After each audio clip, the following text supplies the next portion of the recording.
It's such a beautiful movie. How did it come about for you, Norbert? That's so sweet. I'm Yeah. so glad to hear that. Movies are strange. You have to do press and talk about them long after they wrap. And so I have to do a little bit of digging. I think Paul Riccio uh, and Jamie Efros, the writers, I think they first presented me with a script. Man, I want to say back in like 2017 is the first time I got this script. And I didn't know the guys, and they said they had written it with me in mind, and that I was the only offer going out. I didn't know anything about them, but I loved the story and I loved the part, um, and I fell in love with it. And then I did My Fair Lady, and that put the we were starting to talk about when we could start shooting, and schedules got all fakakta because I went into My Fair Lady for that year and change, and then some money fell through, and then it was the little train that could, man. They just stuck with it, and we finally shot it 2019 in Cape Cod on a shoestring budget for over the course of, I think it was a 21-day shoot, like a lot of low budgets are, um, and had the most wonderful time. Um, it's hard to remember it when you're doing a film, and this was a real script. A lot of pages to shoot, a lot of characters. Oh, shame on me. That's all good. Mine'll probably ring next. Shame on me for getting a spam call in the middle of a Richard Ridge interview. Ugh. I'm so disappointed in myself. What a rookie mistake. What a rookie. My phone will ring. Get ready. My answering machine will pick it up. Preston's in the other room. I'm like, pick up that phone. um, but it was a whirlwind. It was a cold whirlwind. We shot it in March and April on Cape Cod. Ooh, that's A lot not a of, good time to be on Cape Cod.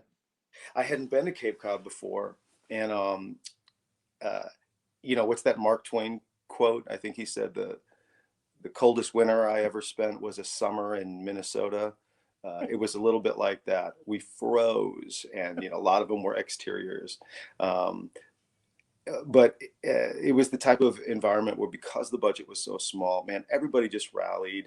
Everybody had to like put on their big boy, big girl pants and take care of themselves, bring some of their own wardrobe, um, uh, and I actually love working in those kind of constraints.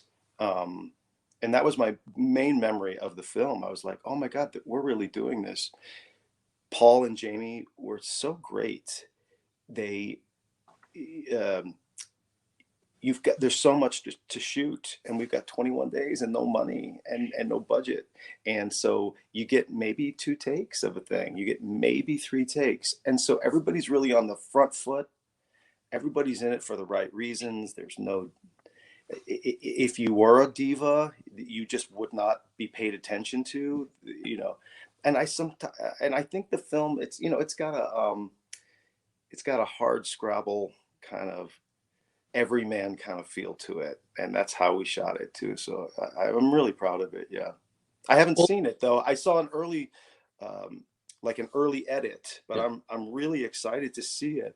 And I'll also say about Jamie and Paul, our writer directors, um, man, so they had finished the film, and then, like so many movies and so much content, the pandemic hit, and they had to sit on this thing. Their hands were tied.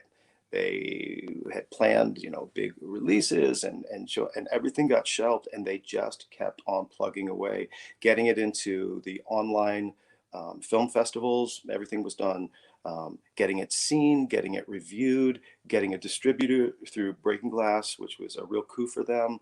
A lot of people make really beautiful, heartfelt movies, and they put their heart and soul and their retirements into them, and and and it's beautiful work, and nobody ever sees it because nobody ever gives it a platform. There's so many, especially, and how competitive it got with content Yeah. on streaming services, and the fact that these guys just kept showing up. And I did the film, and I've tried to agree to show up to talk to people who are interested in talking about it, but it's really their champion. They are the Olympians here.